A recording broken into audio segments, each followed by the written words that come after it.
Hi, this is Joe Chambers. Welcome to Musicians Hall of Fame Backstage, the Vault Series.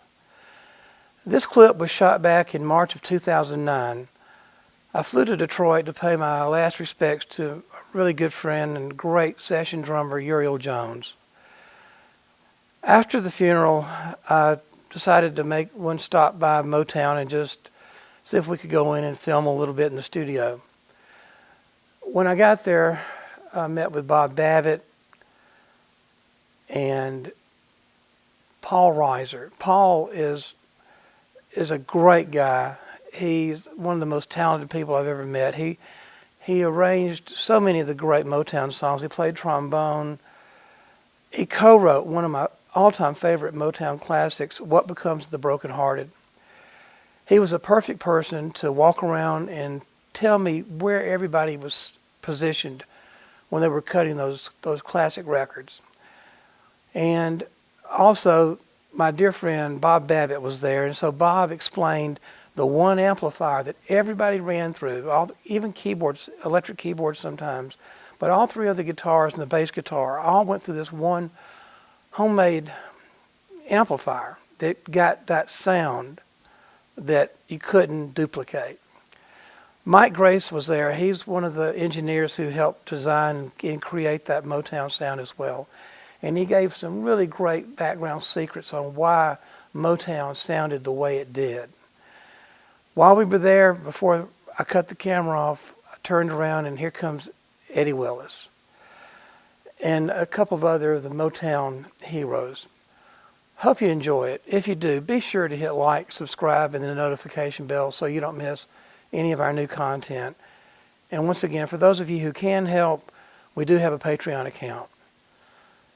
Once again, my friend and talented composer, songwriter, Paul Reiser. I remember that. I remember those days. One of the main things with me is that every time I come down here, I can actually hear the voices, you know, like the voices in your head. I spent so much time with these guys, you know, and I can actually see them in my mind and visualize them where they were, you know, Bob and all of them, you know, back in the day.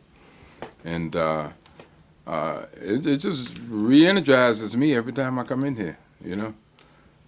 And I say all the time that it's one of my life goals is to see these guys, the ones that are left, and all the people who are filling the other roles of the Funk Brothers, to really do something to commemorate and celebrate their time here with us. See, Bob, tell me that again for this. Huh? Show me that again about what plugging in there. Well, all right, this is the only monitor speaker they had for the three guitars and the bass. And sometimes, if they had electric, piano, or clavinet, even he would be coming out of here. Number one, bass was number 5. And what you would do is, you'd plug your instrument in, plug the bass in, turn the volume all the way up, turn the tone control all the way up, because that's all we had was 2 controls. Hit a note, and if you went into the red, you had to pull your volume pot back a little bit. It was unreal. And that amplifier was made by the engineers there. It was made That's by Mike, homemade. It was homemade by Mike McLean. He was designed all the electronic Yeah, stuff. Right. yeah. And I tell you, what happened is, we were just talking about it with Tim Kelly, that you'd come in here and plug your instrument and you'd hear the playback, it would spoil you because it sounded so damn good, right? And then you take your same instrument and go down the street and it would sound like shit, excuse the expression. And somebody, the engineer would say, hey, give me more highs or give me this. And you're wondering, well, what's the matter, you know? One experience I had in New York was with the producer that they came into Motown to do some sessions from New York, and they were some Coca-Cola jingles or something like that. He was a jingle producer. And in New York, I got called for a jingle one day. I went in the studio, and it was the same producer. He had remembered me, I remembered him. Okay, we said hi and everything. So we went out, we cut the tracks, came in for playback. He says to me, he says, what's the matter with your sound? Don't sound like it sounded in Detroit. And the engineer is sitting right there, right? And I just looked at him. I said, I think you should ask that guy right there. I'm telling you, it was, and I could tell you about it. When Jameson went to California, he had similar problems, big time similar problems, big time, because he was so used to his sound, he just played. And then when you go, all of a sudden he's working in a different environment, different studios, different engineers, people. Well, what's the matter with your bass? Well, we can't get a sound. You know, give me this, give me that. I mean, it's you know, when your head gets set. I mean, had to really probably do a number of just that. I know I had to buy another bass. Hell, I had a jingle bass player once say to me, "Why don't you buy a jingle bass?" What is a jingle bass? Tell you talking about a jingle bass? Really? You don't know. But this thing is, that's pretty incredible. What, you know, 3 guitars, bass, and sometimes maybe electric piano or clavinet coming out of there. And I don't even remember a lot of sessions where people were wearing headphones. You didn't need them. Sometimes I don't know they what did kind of that. speakers they are. Good ones. Yeah, somebody should find out. Those were Altex. Altex. And then what happened is we can have direct out and one out. We can take direct out and one out. I think this is the one that had. The other one had all direct. I think sometimes this all go to one track. Sometimes we'll go to different tracks. But when we was doing 3 tracks, it would all go to one track. So it just depends. So they would have to. But we just say maybe turn the bass up or down, the guitar up or down a little bit, because we had to get halfway, get the mix out here and then cue it in there and then compress it, because it's always going to one track, especially with Norman Whitfield. Oh, no, You know, Norman. Norman started cutting with like 5 guitars and 2 basses. And that's when we started sneaking a few amps in here then. You had to. Hey, tell me that story again about the aircraft parts on that. No, I would just tell him. I would just tell him too. I said what happened is a 660 and 670 limiter, Fairchild limiters. Those came from like B-25 and B-29 bombers from World War II. And what happened, like I say, the gunners would scream to the pilot. You know, the enemy is coming, or planes coming 0, or something was coming left or right, whatever, starboard or port. And they would scream it real loud, so you couldn't hear them. So they developed compressors for that, 2-stage and 3/4 stage compressors. And Motown didn't have a lot of money, so instead of buying the expensive compressors like he spoke about, they would just get Army surplus stuff, and we use that. Army surplus compressors, that's where they were from, and those things work wonders. You could put 2 of them in a row, and they will squash stuff down and would not lose the dynamics. And so that's what we use on all the vocals had. We used 660, 670 compressors. And that was one of the things that Motown had. A lot of people didn't realize it, you know. That was one of the tricks that we used. What airplane were they? Like, I think the B-25 and B-29, you can look on the internet, I believe. I think it's 660, 670 compressor limiters, Fairchild limiters. They're about this big, and they weigh about 200 pounds apiece. And they were used for what? Compression On the plane.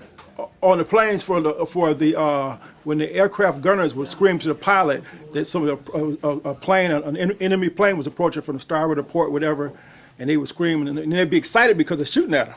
You know, so you're not going to talk normal with somebody shooting at you. So they would say where they're coming. So they use those to compress the sound so that the pilot and the co-pilot could hear the gunners. Now this spot here where I'm standing is where, when I first started at Motown, I came down there, sat in the chair next to George Bohannon playing trombone. Okay, I was a trombonist right out of high school, 18, and he taught me how to really play the trombone, George Bohannon. And then I gained the respect for R&B music too, because boy, this stuff is easy. It's not so easy to put the elements together and make a song. I learned the hard way. See? Take 20, take 30, the chops would be falling off. A lot of work, see, a lot of work. And then I met all the guys, of course, you know, and formed our relationships over the years. It's been 47 years now. Okay, now in this line here, when I first came, before the isolation booths were done, we used to have, the horn section used to be here. Everybody used to be in the same room, rhythm and horns, okay? Right here in this room, we had the 2 trombones, 2 saxophones, 2 trumpets. We used to call us the Funky Six, okay? And the Funky Six. We always use this combination of 6, 2 trumpets, 2 trombones, 2 saxophones, tenor and a baritone, yeah. Just so I can have this for the museum, would you kind of just walk around the room and just tell me where everybody was? Okay, Jameson, Bob right here. Right here. Johnny Griffith would be up in this hole somewhere sometime, a secondary keyboard player. Joe Hunter, you know. Joe Hunter was both areas, basically, you know, in the early days. Of course, Benny. Benny was first man here in this hole. Then around along came Earl, okay. Earl would, when he started using two drummers, Earl was initially there. And then as Benny made his transition out of, how can I say it, away from us, Earl eventually took over that spot, you know, as the primary drummer. Pistol joined in, primarily those two after a while. And then, of course, Jack Brokenshaw and Jack Ashford, the vibes, okay. Then Eddie Bongo, somewhere in that area, right there. Let's see, Bob, any ideas? Of course, we come on around. We had like was Robert on the end or Joe Messina? Robert on the end, Joe Messina. Joe Messina and Eddie. then Right. Eddie, and then Earl, piano. Exactly. Yeah. And Norman Whitfield and the rest of the crew out here, all right out in this area right here. Yeah. Yeah. Yeah, we had a time, man, I'll tell you. There were some other musicians too. James Gittins, you remember James Gittins? Yeah, got killed tragically. Willie Shorter used to be here, Rangers. Wade Marcus, you name it. Jerry Long. All of us beat this floor up right here. You know, right What out. was behind you there? The windows behind you. Oh, those were isolation booths, like for strings, horns. Now, when we first started, though, everybody was in the same area before the isolation booths. And then we had like strings and horns and percussion, harp, all those kind of instruments were back there. See, vocals were separated sometimes. Where would the vocals be? It would Usually. which room, Mike, would it sometimes put Well, vocals it in? depends, you know, on the, I think it was the vocals most of the time were right here. And then Yeah, what happened yeah. is, like you said, that's in the beginning, and then later Uh-huh. on, you know, we had a big cabinet here, then they moved Eddie Bongo, then I guess later Johnny Griffin moved over here, and then out in that room, and Jack Brokenshaw them too, but they started vocals, and sometimes, when they did rehearsal, the vocals be right down here practicing, while they're Exactly. practicing the song, they're right down here singing to the group.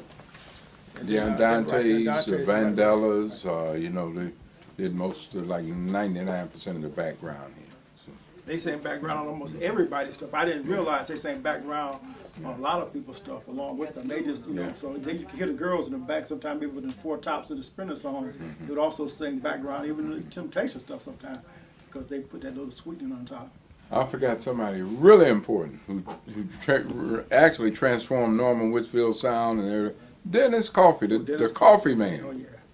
yeah. Okay, right? He was like our fourth, but not really. We don't count numbers here. He was just one of the main guys, Dennis Coffey. He started up Norman sound. He kind of transformed Norman sound and gave everybody Eddie Willis. Hey, Hey, Joseph, Big Eddie. man, get me out of here. Hey, so since we took the picture, Oh, man, how you doing? What's up, Eddie? Oh, you good, man. man, I'm fine, man. Wonderful. Man, I waited on a call from you, boy. I never did get it. I went to the house. I had an aneurysm myself, man. Brother Joe, what can I say? I'm still here, and I'm thankful. So what can I say, you know? Oh yeah, let me get a picture with these young men. Yeah, man. Johnny, turn around and get a picture with Paul, this young man. Good to see all these young fellows there. Oh, man. Hey, Bob, you know when you say you was coming down here? I didn't know. I thought you just coming with somebody else, visit or something, man. Johnny Allen. Wow. Ooh, man, boy. Man, this is some funky history around here. Johnny, turn around. They want to get one more together. You gonna turn around? You want to get one Johnny, more? look at the camera here. Yes, man. Everybody look at the camera. 1, 2, 3, smile, cheese.